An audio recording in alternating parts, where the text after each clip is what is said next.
नमस्कार, this side advocate Ishan Gupta और आप देख रहे हैं आईवी लीगल। आज की वीडियो बहुत ही इंपॉर्टेंट है और करंट अफेयर्स से रिलेट करती है। सबसे पहला पॉइंट है, आज की वीडियो में हम तीन मुख्य बातों को कवर करेंगे।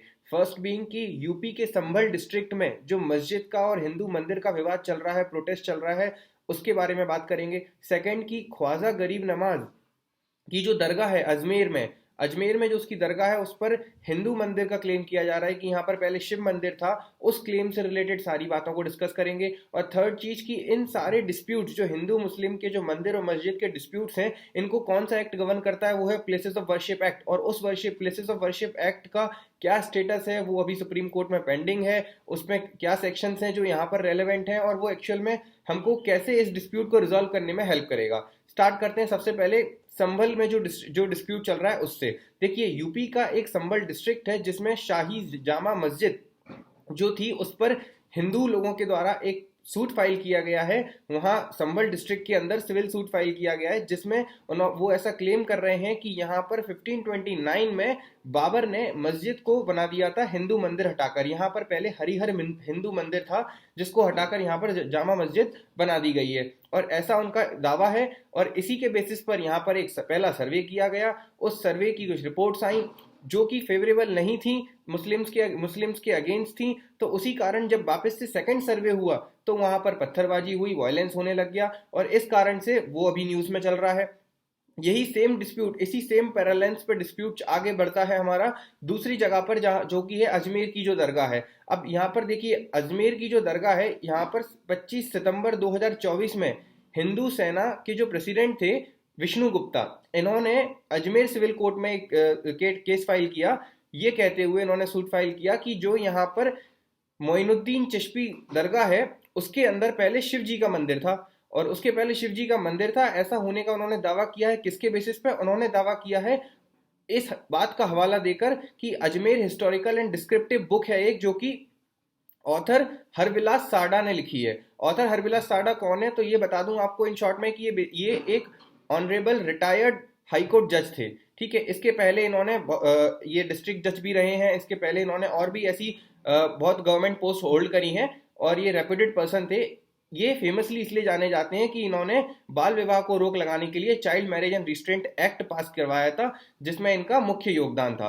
अब ये जो है, इनके ये जो ऑथर हैं, इन्होंने ये बुक लिखी थी historical Ajmer historical and descriptive book, जिसके अंदर ये साफ बताया गया है कि यहाँ पर पहले शिव जी का हिंदू मंदिर था। उसका हवाला देते हुए, और सर्वे भी हुआ वहां पर, और विष्णु गुप्ता ने कुछ रिसर्च भी करी 2 साल तक, उसके बेसिस पे इन्होंने सूट फाइल किया है कि यहाँ पर भी पहले शिव जी का मंदिर था। अब यहाँ पर जो सर्वे हुआ, उस सिविल सूट के बेसिस पे फिर सर्वे हुआ। जब सर्वे हुआ तो सर्वे की फाइंडिंग्स कुछ इस तरह आई कि सबसे पहले उन्होंने बताया कि जो दरवाजे की बनावट है और जो नक्काशी है वो भी एक हिंदू मंदिर की तरह दिख रही है। दूसरा, उन्होंने देखा कि जो पिलर्स हैं, वहां पर वाटरफॉल है, ये सब वहां पाया जाता है जहां पर शिव जी का मंदिर होता है। वहां पर वाटरफॉल, झरने, नदी, तालाब, ये सब ज्यादा पाए जाते हैं। तो वो भी एक फाइंडिंग सर्वे के थ्रू निकल के आई है। तो ये हो गया, ये कहानी चल रही है हमारी अजमेर दरगाह की। अब इन्हीं सारे दोनों डिस्प्यूट्स को, मतलब कि हिंदू मंदिर और मस्जिद, यहाँ पर पहले मंदिर था, मस्जिद है, मस्जिद हिंदू को मंदिर को तोड़कर मस्जिद बना दिया गया। इन डिस्प्यूट्स को रिजॉल्व करने के लिए 1991 में एक एक्ट पास हुआ था, जो एक एक्ट आया था जो कांग्रेस सरकार लाई थी, प्लेसेस ऑफ वर्शिप एक्ट। अब देखिए, इस एक्ट को समझना इसलिए जरूरी है क्योंकि इस एक्ट का मेन ऑब्जेक्ट था कि ये जो डिस्प्यूट्स हैं मंदिर मस्जिद के, वो रिजॉल्व हो सकें। अब places of worship act of 1991 कहता है कि 15 अगस्त 1947, ये डेट आपको बहुत इंपॉर्टेंट है आपके लिए, अगर आपको समझना है तो ये जान लो कि 15 अगस्त 1947 पे अगर आज इस प्रॉपर्टी पे अगर शिव जी की पूजा हो रही है तो इन्हीं की पूजा होगी। अब इस पर ना तो कभी कोई कन्वर्जन हो सकता है, ना इस मंदिर को तोड़कर कोई मस्जिद बना सकता है, या कोई और धर्म, किसी भी तरह का कोई जैन मंदिर या कोई भी तरह का रिलीजियस वर्शिप वो उस प्लेस को नहीं बना सकता अगर वहां शिव जी की पूजा हो रही है तो। कब से? 15 अगस्त 1947 से। अब अगर मान लो 15 अगस्त 1947 के पहले अगर ये यहाँ पर मस्जिद था और उस मस्जिद को कन्वर्ट करके शिव जी का मंदिर बना है, या पहले शिव जी का मंदिर था उसको कन्वर्ट करके मस्जिद बना है, तो उस पर आप कोई रोक नहीं कर सकते। तो बेसिकली ये एक्ट सिर्फ इतनी सी बात कहता है कि जो भी स्थिति 15 अगस्त 1947 को थी, जहां पर मस्जिद था वहां मस्जिद ही रहेगा, जहां पर मंदिर था वहां मंदिर ही रहेगा। अब उसको आप कन्वर्ट नहीं कर सकते। इतनी सी बात ये बोलता है ताकि पीस आ सके सोसाइटी में, और ये जो हिंदू और मुस्लिम का विवाद है वो खत्म हो सके।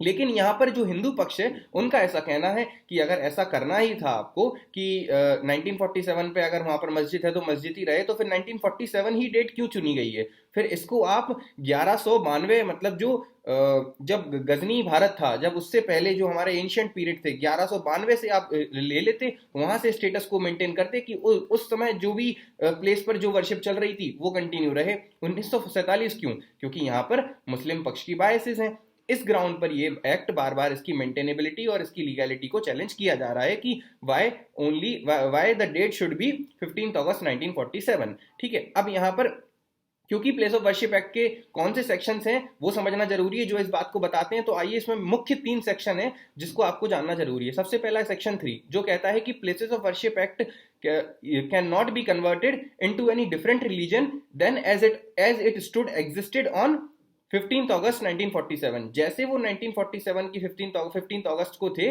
वो वैसे ही रहेंगे। अब आपको रोक लगाई जाती है, आप सबको प्रतिबंध किया जाता है कि अब आप उस पर किसी भी तरह का रिलीजन कन्वर्ट नहीं कर सकते, उस प्लेस ऑफ वर्शिप पे कोई दूसरा रिलीजन नहीं लगा सकते। मतलब अगर मस्जिद थी तो मंदिर नहीं बना सकते, मंदिर था तो मस्जिद नहीं बना सकते। जो 15 अगस्त 1947 को था वही रहेगा। अब अगर आप उसको तोड़ फोड़ करके उस पर कुछ और बनाते हैं तो इसीलिए सेक्शन 3 की पनिशमेंट, सेक्शन 3 का अगर उल्लंघन करते हैं तो सेक्शन 6 कहता है कि आपको 3 साल तक की जेल या फिर जुर्माना भी देना पड़ सकता है। ये हो गई कहानी bar to convert the place of worship into different religious denomination. अब आ जाते हैं सेक्शन 4 सबसेक्शन 2 पे। सेक्शन 4 सबसेक्शन 2 कहता है कि अगर मान लो जो भी विवाद, ऐसा तो है नहीं कि 1947 तक ही विवाद शुरू हुए, इसके पहले भी कुछ मंदिर मस्जिद के विवाद चल रहे थे, तो उन विवादों को, जो भी विवाद 1947 से पहले पेंडिंग थे कोर्ट में, वो आज दिनांक 15 अगस्त 1947 को खत्म माने जाएंगे, वो अबेट हो जाएंगे, वो टर्मिनेट हो जाएंगे। अब उसके बाद से आज की डेट से मतलब 15 अगस्त 1947 से अगर कोई ऐसा कन्वर्जन करता है फोर्सफुली, तो फिर उस पर नया सूट या अपील कोर्ट में चलेगी, तो याचिका दायर होगी। इसके पहले जो भी विवाद चल रहे थे वो आज दिनांक को खत्म हो जाते हैं।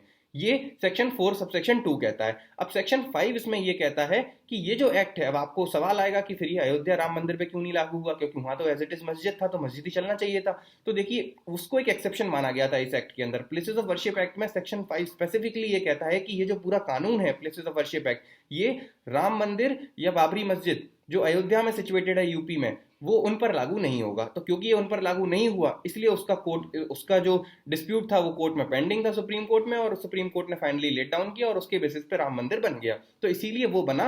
इसके अलावा जो बाकी डिस्प्यूट्स थे वो खत्म हो गए थे as per this act.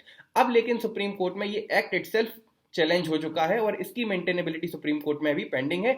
Upcoming hearing में आने वाली है, mostly first week of December में इसकी सुनवाई होगी। चीफ जस्टिस की बेंच इसको सुनेगी और इस पर बताएगी कि क्या ये एक्ट लागू होना चाहिए। तब तक के लिए जो भी हिंदू पक्ष हैं उनका बेसिकली ये मानना है कि आप ये गजनी भारत से स्टार्ट करें, ये आप 15 अगस्त 1947 तो आपके फेवर में जा रहा है, मुस्लिम्स के फेवर में, तो ऐसा नहीं होना चाहिए। वहीं मुस्लिम्स का पक्ष ये कह रहा है कि एज इट इज स्टेटस को मेंटेन करें क्योंकि उसमें उनकी मस्जिद बनी हुई है। अब यहाँ पर बाबर, हुमायूं, अकबर, जो इन लोगों ने हिंदू मंदिरों को मस्जिद में कन्वर्ट किया है, ऐसा लोगों का एलिगेशन है और क्लेम है, तो उस पर कैसे रोक लगाई जाएगी? क्या ये एक्ट उस चीज को सफाइस कर पाएगा, उस प्रॉब्लम को दूर कर पाएगा? आइए अब इस बात पर सुप्रीम कोर्ट डिसाइड करेगा अपकमिंग डेट पे। तब तक के लिए आपके क्या विचार हैं इस पर? क्या ये हिंदू जो मंदिर हैं वो बने रहना चाहिए, उनको अधिकार है कि वो मस्जिद को तोड़वा कर वापस अपनी जो प्लेसेस ऑफ वर्शिप हैं उनको रिक्लेम कर पाएं, या क्या जो मस्जिद एज इट इज बने हुए हैं 1947 पे उनको वो एज इट इज रहना चाहिए? आपका इस पर क्या विचार है?